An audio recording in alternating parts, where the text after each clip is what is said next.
नमस्कार दोस्तों, कैसे हो? आज हम हमारे इस अबलक एंटरटेनमेंट चैनल पर, यूट्यूब चैनल पर बच्चालाल उन्मेष जी की और एक कविता सुनने वाले हैं।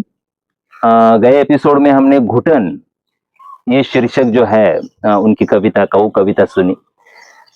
और आज हम सुनने वाले हैं उनका एक कविता संग्रह है, कौन जात हो भाई, कौन जात हो भाई। तो इस कविता संग्रह से, इसी शीर्षक से लिखी गई एक कविता आज मैं आपके लिए पढ़ने वाला हूं।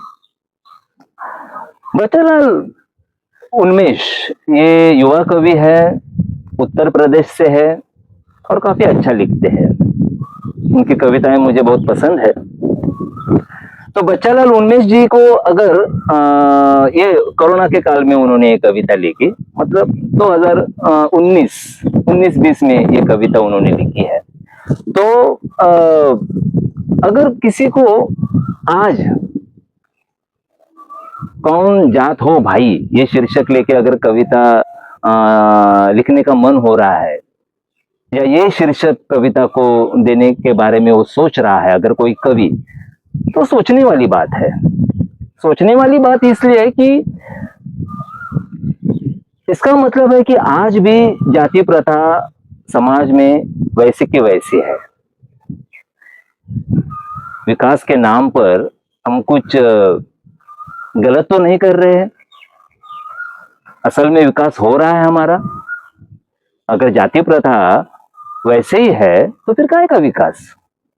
आज भी अगर किसी को लग रहा है कि हम दलित है, हम पिछड़े जाति के हैं और वो कविता लिख रहा है, उसको दर्द सहना पड़ रहा है, तो फिर काय का विकास। तो इसी बारे में बच्चालाल उन्मेष बात करते हैं हमसे कविता के माध्यम से, और बहुत अच्छा लिखते हैं। तो उनकी कविता हम सुनेंगे। और बच्चालाल उन्मेष जी के बारे में अगर किसी को कुछ और जानना है तो वो नेट पर जाइए, गूगल सर्च कीजिए। मगर बच्चालाल उन्मेष जी की और कविता है। मैं 3 कविता आपके सामने पढ़ने वाला हूं, जिसमें से एक तो हो गई है घुटन, और आज जो पढ़ने वाला हूं वो कविता है कौन जात हो भाई, और एक तीसरी कविता पढ़ूंगा। मगर इसी पर आप मत रुको, आप ढूंढो बच्चालाल उन्मेष जी की और कुछ कविताएं, 2-3 कविता संग्रह है उनके, तो वो खरीदो और पढ़ो बच्चालाल उन्मेष जी को।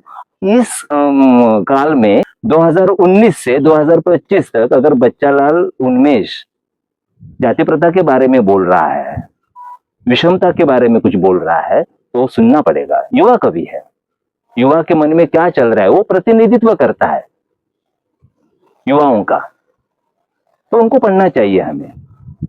तो आज ये कविता मैं आपके लिए पढ़ता हूँ, आपको कैसी लगती है देखो। और उस कविता के बारे में अगर आपकी कुछ टिप्पणियां होगी, आपका कुछ रिएक्शन होगा, तो कमेंट बॉक्स में लिखो, ताकि मुझे भी समझ में आए कि मैं जो काम कर रहा हूँ वो आप तक पहुंच रहा है और वो आपको पसंद आ रहा है या नहीं आ रहा है।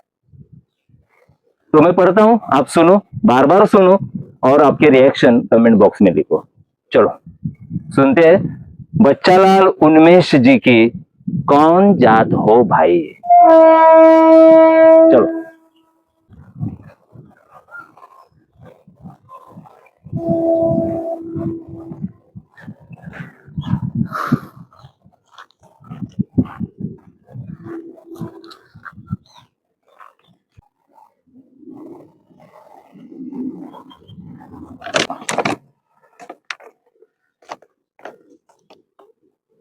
बच्चालाल उन्मेष जी की कविता कौन जात हो भाई। कौन जात हो भाई, दलित है साहब, नहीं मतलब किसमें आते हो, आपकी गाली में आते हैं, गंदी नाली में आते हैं और अलग की हुई थाली में आते हैं साहब। मुझे लगा हिंदू में आते हो। आता हूं ना साहब, पर आपके चुनाव में।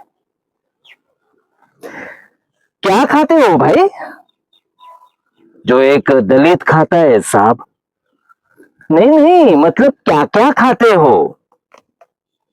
आपसे मार खाता हूं, कर्ज का भार खाता हूं, और तंगे में नून तो कभी आचार खाता हूं साहब।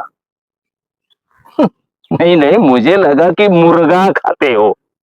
खाता हूं ना साहब, खाता हूं, मुर्गा खाता हूं, पर आपके चुनाव में। क्या पीते हो भाई जो एक दलित पीता है साहब? नहीं नहीं, मतलब क्या क्या पीते हो?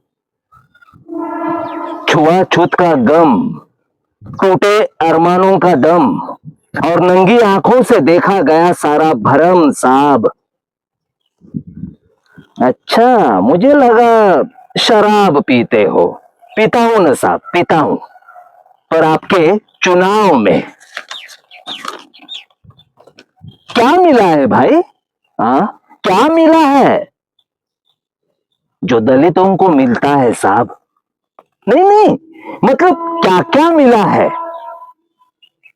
जिल्लत भरी जिंदगी, आपकी छोड़ी हुई गंदगी, और 30 पर भी आप जैसे परजीवियों की बंदगी साहब।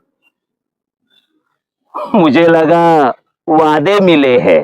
मिलते हैं ना साहब, मिलते हैं, पर आपके चुनाव में। क्या किया है भाई, क्या किया है जो दलित करता है साहब? नहीं नहीं, मतलब क्या क्या किया है? 100 दिन तालाब में काम किया, पसीने से तर सुबह को शाम किया, और आते जाते ठाकुरों को सलाम किया साहब। अच्छा। मुझे लगा कोई बड़ा काम किया। किया है ना साहब, किया है। आपके चुनाव का प्रचार किया है। ऐसी कविता है। कौन जात हो भाई बच्चालाल उमेश जी की। फिर एक बार सुनो, उस पर विचार करो। समाज में कई ऐसे तबके हैं जो मतलब दलित समाज, मुस्लिम समाज, जिनको सिर्फ चुनाव के काल में ही राजनीति के सहारे उपयोग में लाया जाता है, बाकी उनको अनदेखा किया जाता है। तो यही सब लिखा है बच्चालाल उन्मेष जी ने इस कविता में। बहुत अच्छे कवि है, बहुत अच्छे कवि है। आप इनकी कविता संग्रह खरीदो, पढ़ो, उनके बारे में सोचो, अपने दोस्तों को बताओ। और अगर मैंने जो कविता पढ़ी है वो आपको पसंद आई है तो उसको लाइक करो, शेयर करो, हमारे चैनल को सब्सक्राइब करो, ताकि मैं ऐसे बहुत सारे कवि आपके सामने ला सकूं। क्योंकि आपका एक लाइक मुझे बहुत एक ऊर्जा देता है काम करने के लिए। चलो, अगले एपिसोड में मिलते हैं। तब तक के लिए टाटा, बाय बाय, सायोनारा, बाय।